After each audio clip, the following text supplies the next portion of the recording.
It should not be a whole production to connect. And if it is, some reflection needs to be done. But while you're taking the time to reflect, but not taking the time to connect, remember that you said life is too short. And if you really believe that, ask yourself why it's not short enough for you to capitalize on the time that's available. Ask yourself why you're moving like time is waiting for you when you know time waits for no one. Passionate public service announcement. Passionate. Let me tell you something. So what is this Passion PSA podcast? Who am I? Well, they call me Passion, short for passion no last necessary. Why is there no last name necessary? Because the first name says it all. I am passion and all that embodies. What do I do here? I give you the life coaching that you know you need, but don't enroll yourself in. When did I start? Actually, 2017. I'd leave a PSA on my Instagram regarding something I'd observed, and now we've evolved to this. Why do I do it? Why not? If even one person is able to take away one thing that changes their life, someone else's life, or changes the world for the better, then I've done what I was charged to do. So come on in, sit and listen for a while. There's something here for everyone at the Passion PSA podcast. Greetings and salutations, my beloved passionate newcomers, visitors, and guests. Welcome to episode 3 of season 8 for real this time of the Passion PSA podcast, where I passion no last necessary. Your Get You Right guru issue a weekly public service announcement about whatever I've observed or was on my mind. This is a for your consideration zone where the objective is to offer you a perspective you may not have previously considered to A, expand your thinking, and B, aid you in becoming a better version of yourself, for yourself, and for others. This is a safe space, but not necessarily a delicate one. I'll never rob you of your right to feel what you feel. Same way I won't sugarcoat the truth to make it more palatable. The goal is to get you to higher, more expanded thinking so you can operate as your highest and best self. If you are new here, affirmations are our first order of business so we can intentionally raise the vibration and start on one accord. Let's get on the same frequency. If you're ready, go ahead, take a deep breath. You are always welcome to repeat after me or to use this time to state your own affirmations.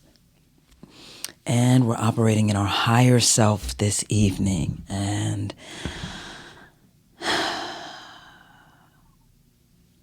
I am living in the moment.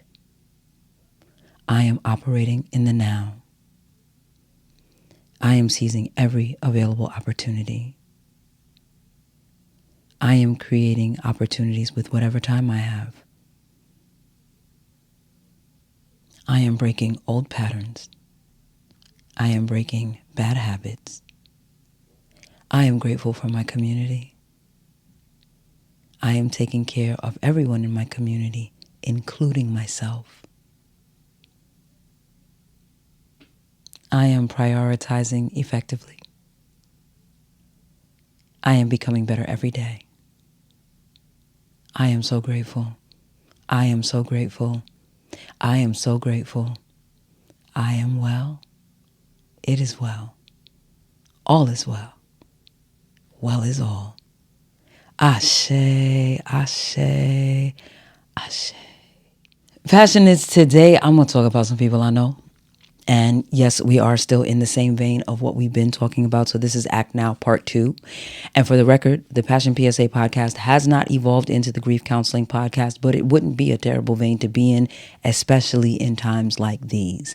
Point is, I follow a lot of different channels on YouTube. And on one of them, I watched a video where they talked about a mass exodus of souls leaving in the near future, right? This was at the end of 2025. Now, I don't know if y'all have noticed it or not, but over the last 4 or 5 months, I certainly have. And people transitioning in the winter season, that's not uncommon. In fact, it's the natural order, right? Some parts of nature go to sleep for a brief period, and some parts of nature go to sleep indefinitely. And I know I've said it before, but I'll say it again. We, the humans, are part of nature, so we're not exempt. That said, there seems to be an influx of souls transitioning right now. Every day I see in my notifications, RIP this person. I can't believe so-and-so is gone. I just spoke to ABC the other day. Oh my God, X amount of years of friendship. This is crazy. I don't even know how to. I can't find the words. And I'm in that category, right? Because October through December. So I think I said it in the previous episode or the episode but I'm actively reaching out to people as they cross my mind.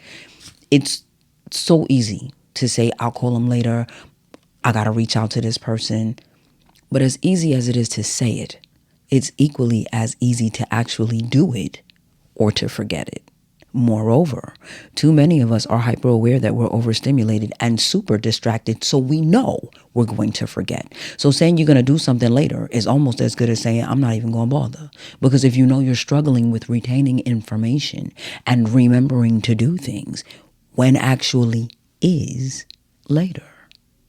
So I'm holding myself accountable to seize the moment at the moment while simultaneously respecting that you might not be able to talk or respond as we covered last week. So I reached out to friend one to check in because it's been a few months. They're happy to hear from me, and they say that they've also been trying to get in contact with our mutual friend, friend two, but two hasn't been responding. So my first line of questions, where and how did you try to reach out to friend two, and how long ago? I just had a similar situation with another friend where I was trying to contact them and I couldn't get through. I called, I got voicemail, I texted, I got no response. Did the light cut off again? As I was saying, I called, I got voicemail, I texted, I got no response. So I DM'd them. I let them know that I was trying to reach them to no avail and asked if I was blocked or if I'd done something just so that I could cover all ground. I don't want to bother other friend, but I do want to know that they're okay. What happened? They're having reception issues. And sometimes when they have good signal, they forget to hit me back. Okay. So since friend one may be running into the same issue, and I don't know if they're taking the initiative to reach out on another platform, I do it. I try to add friend two to a three-way call, and I'm able to get them, but I'm not able to merge the calls. I try WhatsApp. Friend two is seeing me calling and is trying to connect as well, but for whatever reason, the three-way call isn't happening. They call me back. They advise me of this. They tell me they'll be home shortly, and they'll call me back. Friend one and I remain on our video call. So when friend two gets in, they join the call. And at some point in the conversation, friend one says they miss everybody. They'd love for everybody to get together. Immediately, the question is, for the people that are on the call, what's everybody's schedule? Friend one gives their availability. I give mine. Friend two gives theirs. The coming week, I'm actually off on friend one's day off, and friend two can be available after 6 if they can't leave early. Okay. Friend one appoints me event planner because per friend, that's my area of expertise. Now that may be true, but I also just started the podcast back up. Do I really have time to be organizing events and outings? Not really, but I'm like, you know what? I'll do it this time. So friend is reaching out to other people that they'd also like to be in attendance, but not necessarily stating everybody who's available. Keep that in mind. We're having this conversation on a Wednesday, which gives us a week to plan and execute, but there's no follow-up until I reach out Sunday and say, create a group text so that we can all communicate in one space. Friend one creates the group text. I ask if everybody's interested in participating in such and such event. Friend three replies they won't be able to attend due to a previous engagement. Now, remember I said outreach was done Wednesday. So in my head, I'm like, I feel like you knew this before this group text was created. So I'm not really clear why now is when we're finding out. Nonetheless, friends one and two both say they're down, so that makes 3 of us. But for this event, we need even numbers. So I can't move forward until friend 4 responds, but they're not responding. And time is of the essence, not just to secure tickets, but to secure a block so that we can all be seated together and so the budget isn't exceeded. I reach out to friend 1 directly and I say, call friend 4, find out if they're yay or nay. Friend 1 doesn't respond, so I call them. Friend 1 texts me and says they'll call me right back. Minutes later, friend 1 texts me again and says they're going to do some family time stuff and then they're going to bed and they'll call me the following day. The following day is Monday. This podcast premieres episodes Tuesdays at 10:10 p.m. I already stopped working on it to follow up because I was appointed a task I didn't volunteer for and given no essential information to make a solid plan. Now you're telling me to wait another day because this isn't your priority in this moment? And I'm not mad at that because we're acting now, right? So if this right here needs the attention, give it the attention it needs. And I will do the same. So I replied, okay, so then you take the reins on Wednesday. Whatever you put together, I'll work with that. Enjoy your evening. Now, somebody probably going to say, I don't know, Passion. I feel like that was extreme. Like, Why couldn't you just wait until they hit you the following day? Because I have a business to manage and a whole host of other things I have to do. So when I'm telling you I need an answer today, because I should have had said information before today.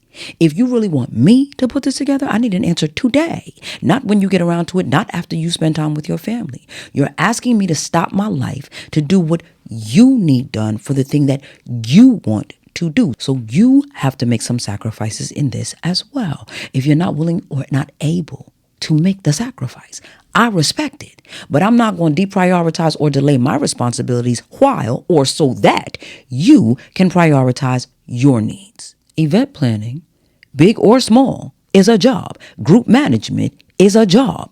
I have a job, and is not group secretary or executive assistant. And let me interject here. I don't mind being the person that organizes everything. I actually love when I put something together and it pans out as planned. I don't like selfish people. I don't like selfish friendship, and I abhor lazy friendship. Now, it is not lost on me that some folks really just ain't good at certain things. So even when they do volunteer, you just bless their heart and find a way to do the work, because no thank you. But there are also the people who don't even try. Some will say it's because they're not good at it, so they don't bother, right? Different from the eager beaver who wants to do it. Some will say they know someone else is great at it, so they leave it up to them. Some of the ones justifying why someone else should do it put great events together when they can't drop the responsibility in someone else's lap. So someone like me hears all the I can't cause and says, try. Because you'll never get better at a thing you never try to improve on. True or true? And because if everybody in all the circles can't do it, I'm doing all the work all the time. And I have plenty to do. So no thank you. I'm all the way cool on one-sided and lopsided friendship. Now that's just me being honest, right? Somebody's watching saying, yes, oh my God, passion is not just you. I hate that. Like I told you in the other episode, somebody else is shrugging their shoulders and saying, I mean, I know they're going to do a terrible job anyway, so I'll just go ahead and do it because this way I know it'll get done correctly. Both perspectives are relevant. This is one of those times we just going to agree to disagree. So as you just saw, friend one reaches out to me bright and early the following day with this false perception that I'm still on the planning committee. I thought I made it clear the day before. This is no longer my responsibility. I gave this back to you. You decided that you were going to prioritize what you needed to prioritize. I respected that. And in respecting that, I decided that I was going to prioritize what I needed to prioritize, which is what I'm waking up to work on. So whatever you come up with, I'm on board for. So I don't respond. That's mad petty, Passion. Well, I disagree. That's standing your ground, protecting your peace, and putting your own needs first. Ultimately, we do speak. Tuesday. And I say all of what I say here and more. So don't think that this conversation was not had with friend one, right? Bottom line, when I was willing to take time, when I took time, when I stopped doing what I was doing, y'all weren't ready. Now, passionates, remember that we talked about this in season 4? If somebody's ready to make a move and you are not, are you okay with being left behind? If you're not, then you're going to have to start making some different kinds of moves. But so as not to be totally petty and to uphold the original agreement, I throw out a restaurant suggestion. I ask if that works for friend one. I've never been to this place, so it'll be a new adventure for everybody in attendance. But now there are more questions, and this whole call is already cutting into my shooting time, and the episode has to be shot, edited, and posted in less than 12 hours. Again, when you had the opportunity to be my priority, that's not what you chose. So if you forfeit the opportunity to be somebody's priority, when you are ready to demand their attention, you can't expect it. You can hope for it, but you can't expect it. That's a passion point. Write it down. Even if you were previously at the top of someone's priority list, there's no guarantee that position is holding for you indefinitely. So now you have to accept whatever position is available. And again, this isn't about being cold or selfish. This is the difference between self-care and the type of selflessness that causes you to miss out or lose out on your opportunities. Flashback. Remember we talked about the person before who couldn't do something, and so I waited for them because the whole point was for us to be able to do it together. Then when they could do it, they just went and did it. They never called me. I found out they were going because it happened to come up in conversation because I was suggesting something else or something along those lines. And they were like, oh, I won't be here because I'll be doing this. and I was like, we were supposed to do that together. Like, wait, what? And the justification was, I gotta capitalize on the opportunity when it presents itself. These opportunities don't always make themselves available for me. So when an opportunity presents itself, I gotta seize it. not, You know, you're right. We were supposed to do this together. I apologize for not letting you know or inviting you. because like, what kind of mind games are being played here? The opportunity presented itself when we talked about it before. But they couldn't do it on their own dime then. And when the opportunity presented itself the next time, everything was in their favor. So I thought I was being selfless by waiting to do a thing with someone who couldn't do it when I could. They thought they were being self first when the opportunity presented itself and it was a good fit for them. Two different perspectives. It hurt my feelings real bad, but I had to hold that. And there were valuable lessons, right? If I wait for you, I may wait a lifetime while you're not waiting for me at all. In fact, you're not even factoring me in. As such, their position on the priority list changed. The other takeaway for me and the passion point for you, you cannot expect someone to hold you in a priority position because you hold them in a priority position. I might be your best friend, but that doesn't automatically and by default make you mine. Passion point. You cannot expect for people to hold you in a priority position, especially if your actions say you don't hold them in a priority position. Your actions can't say your friend is a forgettable afterthought and expect them to keep you in their top 10. All of that aside, even if everybody holds everybody in a priority position, sometimes people just have things to do and they don't have the time. Back to friend one, I told them that I would get back to them with the information because literally this conversation is happening when I'm setting up to shoot the episode. Shower water is already running, okay? The goal is to get in the shower, let makeup do her thing, hop in front of this camera, shoot, and have time to start editing before I leave for work. Ultimately, I only end up with enough time to shoot, grab my devices, and skirt. Skirt, a colloquial term used most commonly in street vernacular, meaning to exit a place hurriedly. Definition by me. I get to work, I'm working, I'm editing, I get up to go to the bathroom. My coworker gets the call that their father passed and everything gets halted.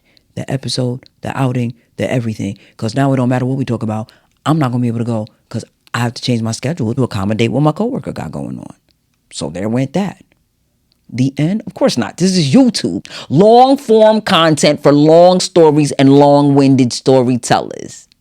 So if you watched episode 1.5, you know what happened next. All operations got shut down while I attended to my coworker and ultimately attended to me because I'm triggered, right? And I want to slide down the wall. But I have to get through the last 2 hours of the shift. So when I get home, I send the message out. Friend 4 sees the message first, extends condolences, and asks, to which I respond. So as the other friends rise, they're also extending condolences for me to share. Friend 1 pops in around midday and says, so with all that's happening, I think we should put a pause on today. We got to chat now so we can fully coordinate a date and time so we can get up together in the near future. And I reply, I stand on my previous message. Life isn't promised. 3 of y'all are still available, so y'all should go. There's no guarantee everyone will be able to gather the next time. Go be present with who's present and keep doing that until everyone can get together, not when everyone can get together. A few hours later, friend 3 has had a change of plans and is now available after 8. So everyone is confirmed available except me. And I'm championing them getting together anyway. But I don't see anything in the group chat. But I also know that friend 1 been having sidebar conversations. So I figured maybe they started a new thread. Sans moi. Thursday, I call friend 2 and ask if they went. Friend 2 says no. And I know what you were saying, that everybody should go. And before friend 2 could say anything else, I cut them off because I could already hear in their tone that they thought my motivation was me projecting due to the losses that I just experienced. It is so much bigger than that. Passionates, too many times, too many funerals. Everybody does and says the same nonsense. We can't wait so long to spend time. We can't wait so long to get together. We have to link up. Let's connect. Give me your phone number so we can talk. You know, I really missed you. It's crazy that we're right here in the same area and we barely speak or see each other. Let's fix that. And then it stays broke until the next major gathering, which very often is the next funeral. It's giving performative. I just saw this person. I just spoke to this person. I was meaning to call this person. I was meaning to text this person. I can't believe this person is gone. Life is too short. This person was too young. So we collectively acknowledge all the reasons death takes us by surprise. We collectively acknowledge we're doing a poor job and then continue to do a poor job. And then when somebody says, don't wait, do it now, instead of you saying, you know what, yeah, you're right. You say, yeah, but. Passion is, this ain't the time for yeah, but. If never before today was the time for you to look at the kind of friends you are, let today be that day. How many times you going to say the same thing before you do something different? How many times are you going to put off the link up? How many times are you going to delegate the responsibility to someone else to gather everyone, organize the event, or do both? How many more times are you going to wait for everybody to be available? And what you doing if you wait so long, someone or multiple someones are never available again? People are leaving. Now, you can feel how you want about that statement, but when you take your feelings out of it and you look around, you pay attention, the fact is people are leaving, and you have opportunities to create memories with people. And if you're not creating the memories, then that's on you. And all that preventable grief and regret that surfaces when the opportunities are no longer available, that will also be on you. The hard time you're having that no one knows about, the adulting struggles, lifing, none of that is new. It's been happening. It's happening for everyone. And some of the people that it's happening for are finding ways to squeeze the time into the day or out of thin air and make things happen. And if you're not that person, that's fine. But also, at some point, you have to choose being proactive over reactive. Preventative beats reparative any day. You're going to keep wishing everybody can get together until you wish everybody had gotten together. If you don't, act now. There will always be a reason why someone either can't in advance or can't at the last minute. There may always be someone missing, but it might not always be the same someone. Create the memories with whoever is present and share the stories with whoever missed it this time. Video call them and say, we wish you were here. Take a group shot with an empty chair and say, we holding the space for you. Let even two become a few until the few becomes the group. Today's example used an extremely recent incident with real people I know that might even be in the audience. But passion is, I'm calling you out, not just the people in my circle. I'm calling out the people in all the circles that are not doing the work. Time was never a resource to be wasted, but especially not now. People are looking good externally and suffering internally, be it physical, emotional, mental, or spiritual. Maybe the one looking good but doing bad is you. People leaving is not limited to people going back to the ethers. Yes, some are leaving this plane and returning to the astral plane, but some are just leaving the state, the time zone, the continent. And if you're struggling to get people together who live relatively close in the immediate area, what more when everybody's spread out across the globe? It should not be a whole production to connect. And if it is, some reflection needs to be done. But while you're taking the time to reflect, but not taking the time to connect, remember that you said life is too short. And if you really believe that, ask yourself why it's not short enough for you to capitalize on the time that's available. Ask yourself why you're moving like time is waiting for you when you know time waits for no one.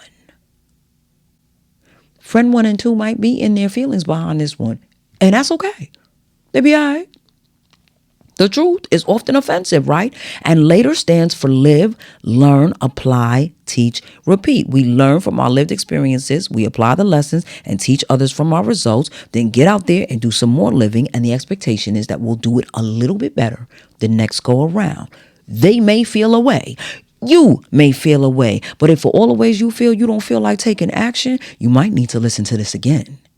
Because 2 of us showed up to work today, but 1 of us didn't do their job, and I don't think it was me. Now, I could be wrong, but I'm not. Perf used to be so annoyed when I would say that. And you might be too, but I said what I said. No excuses, no apologies. Listener letters can be sent to mybrilliantfriendpassion@gmail.com. Next week, I am responding to a listener letter, so definitely tune in for that. Drop some megaphones in the comments or leave me some feedback. If you disagree, I'm open to hearing it. I'm listening to comprehend, okay? Donations can be made via Zelle, PayPal, or Linktree. Links are in the description box. Most importantly, give this a thumbs up, share it to 5 friends, tell each of them to share it to 5 friends so we can continue the work on a universal level. And that's it for housekeeping. You Get You Right Guru is signing off. Y'all go forth, be great, be filled with bliss, be armed and empowered with knowledge. Seize the opportunity while you have it. Time is of the essence. It's not promised and it doesn't need to be. All we have is now, because now is all there ever was and all there ever will be. And in all things, be passionate. See you later.